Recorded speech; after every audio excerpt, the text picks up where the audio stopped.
விரைவில் நீதி வேண்டும். யாழ் வட்டுக்கோட்டை பிரதேச வைத்தியசாலைக்கு முன்பாக மக்கள் போராட்டம். எரிபொருள் நெருக்கடி அடுத்த ஒரு வாரத்துக்குள் இலங்கையில் முடங்கவுள்ள முக்கிய துறை விடுக்கப்பட்டது எச்சரிக்கை. நீதி அமைச்சரின் நாகரிக சைகை பகிரங்க மன்னிப்பு கேட்க வேண்டும் என அஜித் பெரேரா வலியுறுத்தல். சமய சுதந்திரம் எனும் பெயரில் திணிப்பு தீவிரவாதம் அருட்தந்தை சக்திவேல் எச்சரிக்கை. கிவலோயா திட்டத்தை அரசாங்கம் கைவிட வேண்டும். பருத்தித்துறையில் தீர்மானம். ஜனாதிபதி அனுரகுமாரவுக்கு மனோ கணேசன் பகிரங்க எச்சரிக்கை. மூன்றாவது பாதையில் ஒன்றுபட்டு நாட்டை கட்டி எழுப்புவோம் சச்சின். 9 மாகாணங்களிலும் லஞ்சம் மற்றும் ஊழல் விசாரணை ஆணைக்குழுவின் கிளை காரியாலயங்கள்.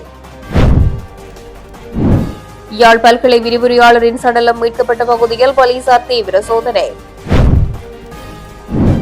600க்கும் மேற்பட்ட வாகனங்களை பயன்படுத்தும் ஜனாதிபதி செயலகம் கரணி வெளியிட்ட தகவல். சர்வதேச வலுசக்தி நெருக்கடி கட்சித் தலைவர்களுடன் அனுர அவசர ஆலோசனை. தொடர்பது விரிவான செய்திகள். பல்வேறு கோரிக்கைகளை முன்வைத்து வட்டுக்கோட்டை பிரதேச வைத்தியசாலைக்கு முன்பாக மக்கள் அமைதி வழியிலான கவனஈர்ப்பு போராட்டத்தில் ஈடுபட்டுள்ளனர். குறித்த போராட்டம் இன்று இடம்பெற்றுள்ளது. இதன்போது வைத்தியசாலையில் ஏராளமான கட்டடங்கள் காணப்படுவதாகவும் ஆனால் வைத்தியர்கள் இருவரே கடமை செய்வதாகவும் ஒரு தாதியர் கூட வைத்தியசாலைக்கு நியமிக்கப்படவில்லை என்றும் தெரிவிக்கப்படுகின்றது. மேலும் கடந்த காலங்களில் குறித்த வைத்தியசாலையில் 24 மணி நேர சேவை இடம்பெற்றதாகவும் நோயாளர் விடுதி இயங்கியதாகவும் தற்போது அது நிறுத்தப்பட்டதாகவும் குறித்த வைத்தியசாலையின் நோயாளர் காவு வண்டி காரிநகர் வைத்தியசாலைக்கு தற்காலிகமாக வழங்கப்பட்டதாகவும் மக்கள் தெரிவிக்கின்றனர். எனவே மேற்குறிப்பிட்ட பிரச்சினைகளுக்கு உடனடியாக தீர்வினை வழங்குமாறு கோரியே இந்த போராட்டமானது முன்னெடுக்கப்பட்டுள்ளது. போராட்டத்தில் ஈடுபட்டவர்கள் வைத்தியசாலையை தரம் உயர்த்துங்கள், விடுதி இயங்கும் வைத்தியசாலையாக இந்த வைத்தியசாலை தொழிற்பட வேண்டும், மக்களின் ஆரோக்கியம் எங்கள் உரிமை, சுகாதார சேவைகள் அரசின் கடமை, நோயாளிகளின் உயிர் முக்கியம், வட்டுக்கோட்டை வைத்தியசாலையை புறக்கணிக்க கூடாது, மருத்துவ சேவையில் குறைபாடு வேண்டாம், வைத்தியசாலையில் இடைநிறுத்தப்பட்டு கட்டட வேலைகளுக்கு நிதியை வழங்க உள்ளிட்ட வாசகங்கள் எழுதப்பட்ட பதாதைகளை ஏந்தி போராட்டத்தில் ஈடுபட்டனர். குறித்த வைத்தியசாலையின் நோயாளர் நலன்புரி சங்கத்தினரால் ஏற்பாடு செய்யப்பட்ட இந்த போராட்டத்தில் பொதுமக்கள், வைத்தியசாலையின் பயனாளிகள், சமூக மட்ட அமைப்பினர் என்று பலர் கலந்து கொண்டனர்.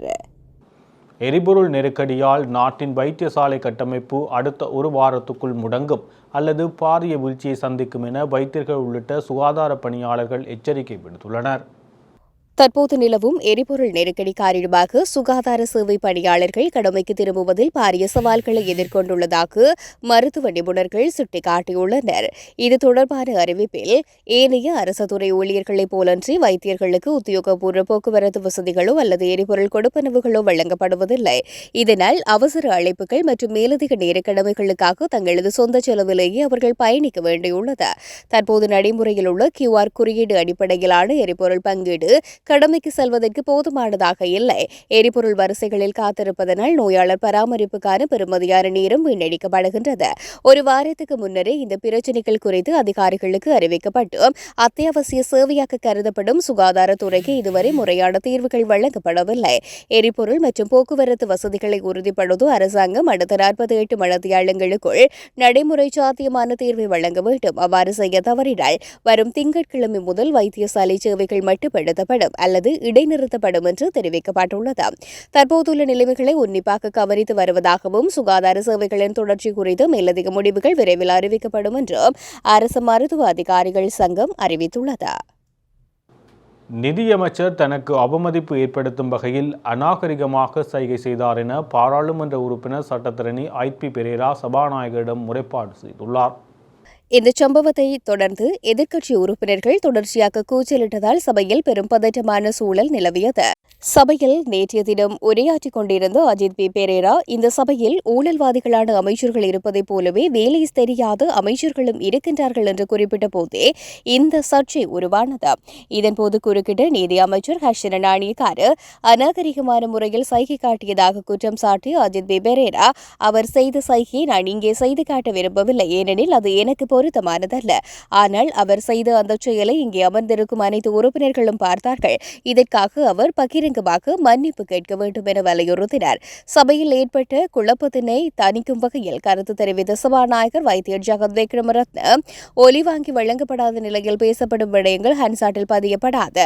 எனவே உறுப்பினர்கள் இவ்வாறு நடந்து கொள்ள வேண்டாம் என்று அறிவுறுத்தினார். இந்த சம்பவத்தை தொடர்ந்து ஆளுங்கட்சி மற்றும் எதிர்க்கட்சி உறுப்பினர்களுக்கு இடையே நீண்ட நேர வாக்குவாதங்கள் இடம்பெற்றன. சமய சுதந்திரம் என்ற பெயரில் எந்த ஒரு சமய நம்பிக்கையையும் பலபந்தமாகவோ அல்லது மறைமுகமாகவோ மற்ற சமயத்தவர்களிடம் திணிக்க முயல்வது தீவிரவாதமாகும் என அரசியல் கைதிகளை விடுதலை செய்வதற்கான தேசிய அமைப்பின் இணைப்பாளர் அருத்தந்தை மா சக்திவேல் தெரிவித்துள்ளார். நேற்று வெளியிட்ட ஊடக அறிக்கையிலேயே இவ்வாறு தெரிவிக்கப்பட்டுள்ளது. அவ்வறிக்கையில் மேலும் தெரிவிக்கப்பட்டிருப்பதாவது: சமய சுதந்திரம் எனும் போர்வையில் ஒரு சமய நம்பிக்கையை பலவந்தமாகவோ மறைமுகமாகவோ எந்த வடிவிலும் மாற்று சமயத்தவரிடையே திணைக்க முனைவது தீவிரவாதமாகும். அதற்கு உடந்தையாக இருப்பதையும் சமயங்களுக்கிடையில் சந்தேகத்தையும் நம்பிக்கையினத்தையும் தோற்றுவிப்பதையும் ஏற்றுக்கொள்ள முடியாது. இதற்கு எதிரான மாற்று செயல்பாடானது சமய அறம் சார்ந்ததாகவே இருக்க வேண்டுமே தவிர தீவிரம் சார்ந்து அமையக்கூடாது. அதற்கு எதிரான செயல்பாடு தாம் பற்று வைத்துள்ள சமயம் கூறும் அன்புக்கும் அறத்துக்கும் எதிரானது என்பதே உண்மை. நிறுவன திருச்சபை சாராத கிரியன்ஸ் எனும் சுதந்திர கிறிஸ்தவ அமைப்பு வடமாகாண பாடசாலை பிள்ளைகளுக்கு கிறிஸ்தவர்களின் திருமறையான பைபிளை கொடுக்க முயற்சித்தமையை எந்த அளவுக்கு அங்கீகரிக்க முடியாதோ அதே அளவுக்கு வடமாகாண கல்வி அதிகாரியின் செயல்பாட்டையும் ஏற்றுக்கொள்ள முடியாது. இதனை சமய தீவிரவாதம் என்றும் அதிகார துஷ்பிரயோகம் என்றுமே அடையாளப்படுத்தப்பட வேண்டும். வடமாகாணத்தை மையப்படுத்திய நிறுவன திருச்சபைகளும் அமைப்புகளும் சுயாதீன கிறிஸ்தவ சபைகளும் இயங்கிக் கொண்டிருக்கையில் அவர்களை எல்லாம் தவிர்த்துவிட்டு பாடசாலை பிள்ளைகளுக்கு கூட பைபிள் கொடுக்க தீவிரம் காட்டியது ஏன்? இந்நிலையில் தீவிர எதிர்ப்பு எழுந்ததும் கிறிஸ்தவ பிள்ளைகளுக்கு மட்டுமே பைபிளை கொடுக்க தீர்மானித்த விடயத்திலும் அதனை பாடசாலைக்குள் செய்ய வேண்டாம் எனவும் உரிய தரப்பினரிடம் வேண்டுகோள் விடுக்கின்றோம். வடக்கு கிழக்கு தமிழர்களின் தாயக கோட்பாட்டுடன் தேசியம் சார்ந்த அரசியல் போராட்டத்தை இனப்படுகொலை மூலம் அளிக்க பேரினவாதம் முயற்சித்த போதும் அது தோல்வி கண்ட நிலையில் அரசியல் கட்சிகளுக்கு இடையிலும் சமூகத்தினுடைய பிளவுகளை தோற்றுவிக்க எம்முவர்களையே பாவிப்பவர்கள் சமூகங்களுக்கு இடையிலும் மோதலை உருவாக்க திட்டம் தீட்டுவதை நாம் அறிவோம். இதற்கு இடமளிக்க வேண்டாம் எனவும் கேட்டுக்கொள்கின்றோம். சிங்கள பௌத்த பேரினவாதத்தின் அரசியல் அறம் தமிழர்களுக்கு எதிரானதாக தீவிரம் பெற்றிருக்கையில் அதற்கு எதிரான அரசியல் போராட்டம் பலமடைய வேண்டிய காலகட்டத்தில் சமய தீவிரவாதம் வளர்வது என்பது எமது அரசியல் போராட்டத்தை அரசியல் முள்ளிவாய்க்கால் நோக்கியே தள்ளிச் செல்லும் என்பதை நினைவில் கொள்வோம். அனைத்து சமய கட்டமைப்புகளும் தமது சுயம் கருதிய எல்லைகளை கடந்து மானிட விடுதலை சார்ந்த அரசியல் நோக்கிய சமய கலந்துரையாடல்களை தமிழர் தாயகத்தில் விரைவுபடுத்தல் வேண்டும். அரசாங்கத்தால் கொண்டுவரப்பட உள்ள கிபுல் ஓயா திட்டத்தை கைவிட வேண்டும் என பருத்தித்துறை பிரதேச சபையில் தீர்மானம் நிறைவேற்றப்பட்டுள்ளது. தமிழ் மக்களின் இனப்பரம்பல் மற்றும் நில ஆக்கிரமிப்பு மேற்கொள்ளும் நோக்கில் கொண்டுவரப்பட இருக்கின்ற கிவலோயா திட்டத்தை அரசாங்கம் கைவிட வேண்டும் என்று சபை உறுப்பினர் குறிஞ்சி குமரனால் நேற்று பிரேரணை ஒன்று கொண்டுவரப்பட்டது.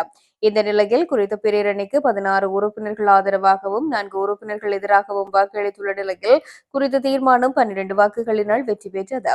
குறித்த பிரேரணை பிரதேச சபையுடன் தொடர்புடைய விடயம் அல்ல என தெரிவித்து தேசிய மக்கள் சக்தி உறுப்பினர்கள் 4 பேரும் எதிர்ப்பு தெரிவித்திருந்தனர். பருத்தித்துறை பிரதேச சபையின் அமர்வு தவிசாளர் உதயகுமார் ஜுகதீஷ் தலைமையில் நடைபெற்ற போது சபை சார்ந்த விடயங்களை தவிசாளருடன் மட்டும் பேச வேண்டும் என்றும் அதைவிட ஆலோசனைகளை சபை செயலாளரிடம் பெற முடியும் என்றும் எந்த ஒரு பிரதேச சபை உறுப்பினரும் சபை உத்தியோகத்தரிடம் நேரடியாக பேச முடியாது என்றும் தெரிவித்தார்.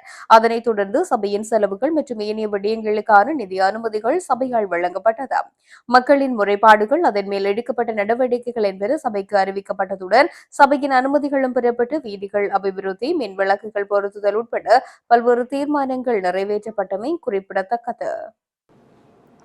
எரிவாயு எரிபொருள் மற்றும் மருந்து கொள்வனவில் நிலவும் ஏகபோக கும்பல்களை ஒழிப்பதாக ஜனாதிபதி அனுரகுமார திசாநாயக்க தெரிவித்து வரும் நிலையில் அரசாங்கத்துக்குள்ளேயே புதிய கும்பல்கள் உருவாகுவதாக தமிழ் முற்போக்கு கூட்டணியின் தலைவர் மனோ கணேசன் தெரிவித்துள்ளார். நேற்று நடைபெற்ற கட்சித் தலைவர்கள் கூட்டத்தில் உரையாற்றிய அவர் பழைய ஏகபோகங்களை உடைக்க ஜனாதிபதி எடுக்கும் முயற்சிகளை பாராட்டினார். இருப்பினும் அரசாங்கத்துடன் நெருக்கமான தொடர்புகளை கொண்ட நிறுவனங்கள் வெவ்வேறு போர்வையில் புதிய ஏகபோக கும்பல்களாக உருவெடுத்து வருவதாக அவர் சுட்டிக்காட்டினார். பழைய கும்பல்களுக்கு பதிலாக புதிய கும்பல்களை கொண்டு வருவதால் எந்த மாற்றமும் ஏற்பட போவதில்லை என தனது எக்ஸ் தளத்திலும் பதிவிட்டுள்ளார். வலதுசாரி இடதுசாரி என கருதாமல் பொதுமக்கள் முகாமை வலுப்படுத்த வேண்டிய தேவை காணப்படுகின்றது. இதில் காமினி திசாநாயக்க எதிர்பார்த்தது போல் நாட்டின் வயல்வெளிகளை செழுமைப்படுத்தி உணவு பாதுகாப்பை உறுதி செய்ய வேண்டும் என எதிர்க்கட்சித் தலைவர் சஜித் பிரேமதாசா தெரிவித்துள்ளார். காணியற்ற மக்களுக்கு காணிகளை வழங்கி வலுப்படுத்தும் பொதுமக்கள் முகாமை கட்டியெழுப்ப வேண்டும். அதற்கான காலமே இதுவாகும். அத்தகைய ஒன்றிணைவுக்கு ஐக்கிய மக்கள் சக்தியும் ஐக்கிய தேசிய கட்சியும் இணைந்து அடித்தள வேண்டும் என குறிப்பிட்டுள்ளார். கொழும்பில் நேற்று மாலை இடம்பெற்ற இந்நாட்டின் அரசியல் ஆளுமைகளில் ஒருவராக திகழ்ந்து மறைந்த முன்னாள் அமைச்சர் காமினி திசாநாயக்கவின் 84வது ஜனன தின நிகழ்வில் கலந்து கொண்டு சிறப்புரையாற்றும் போதே அவர் இதனை தெரிவித்தார். அவர் தொடர்ந்தும் தெரிவிக்கையில், சமூகம் இப்போது கட்சிதாவும் அரசியலையும் டொலர்கட்டுகளுக்கு நிலைமாறும் அரசியலையும் ஏற்றுக்கொள்வதில்லை. அத்தகைய கூட்டணிக்கும் ஒன்றிணைவுகளுக்கு மக்கள் தயாராக இல்லை. மக்களின் ஆணையால் பெற்ற வெற்றியில் இறுதியில் வெற்றி பெற வேண்டியது பொதுமக்களேயாகும். மக்கள் நம்பிக்கையை பொதுமக்களின் உரிமைகளை காசுக்கு விற்ற காலம் முடிந்துவிட்டது. நடுத்தர பாதையை பொதுமக்கள் பாதை, மூன்றாவது பாதையை தோற்றுவிக்க சீரழித்த முதலாளித்துவத்தையும் தீவிர தளராதவாத கோட்பாடுகளையும் புறக்கணித்து தீவிர கம்யூனிசவாதம் மற்றும் சமூகவாதத்தையும் புறக்கணித்து மனிதநேய முதலாளித்துவம் மற்றும் சமூக நீதியை நோக்கி ஐக்கியத்தையும் தேசிய ஒருமைப்பாட்டையும் பேணி சம்புத்த சாசனத்துக்கு முதன்மை ஸ்தானம் வழங்கி அதனை பாதுகாப்பது முக்கியமானதாகும். அத்துடன் வார்த்தையில் உண்மையான அர்த்தத்தில் பொதுமக்களின் தலைவராக திகழ்ந்த காமினி திசாநாயக்க அவர்கள் 30 ஆண்டுகளில் நிறைவு செய்ய வேண்டிய மகாபலி திட்டத்தை 6 வருடங்களில் முடிக்கும் சவாலை ஏற்று அதனை வெற்றிகரமாக நிறைவேற்றினார். ஸ்வர்ணபூமி உப்பு திட்டத்தை உருவாக்கியதும் அவர்தான். இடதுசாரியும் வலதுசாரியும் இரண்டுமே தோல்வி கண்டுவிட்டன என்பதுதான் தற்போதைய கள யதார்த்தமாகும்.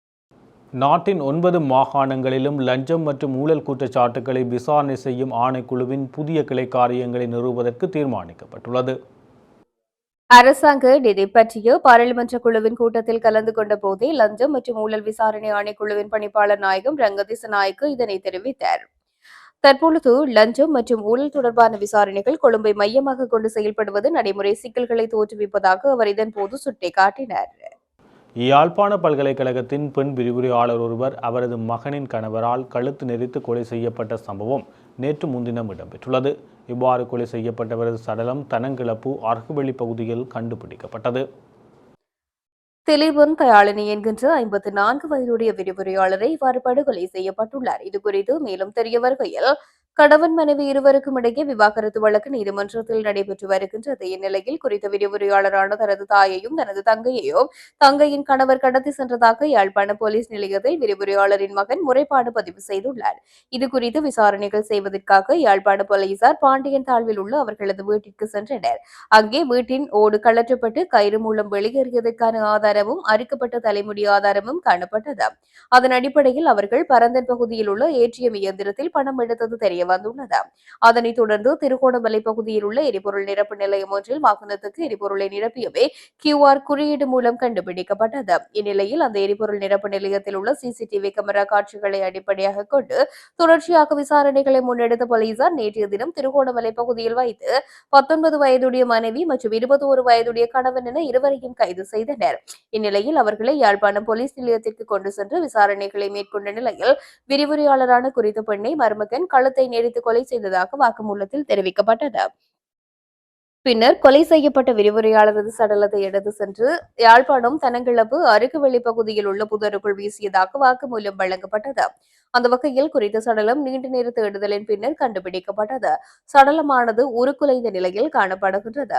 குறித்த பகுதி சாவகச்சேரி நீதிமன்ற எல்லைக்குள் காணப்படுவதனால் சடலத்தை சாவகச்சேரி நீதிமன்ற பதில் நீதவான் பார்வையிட்ட பின் உடற்கூற்று பரிசோதனைகளுக்காக யாழ்ப்பாண போதனா வைத்தியசாலைக்கு கொண்டு செல்ல உள்ளதாக தெரிவிக்கப்படுகின்றது.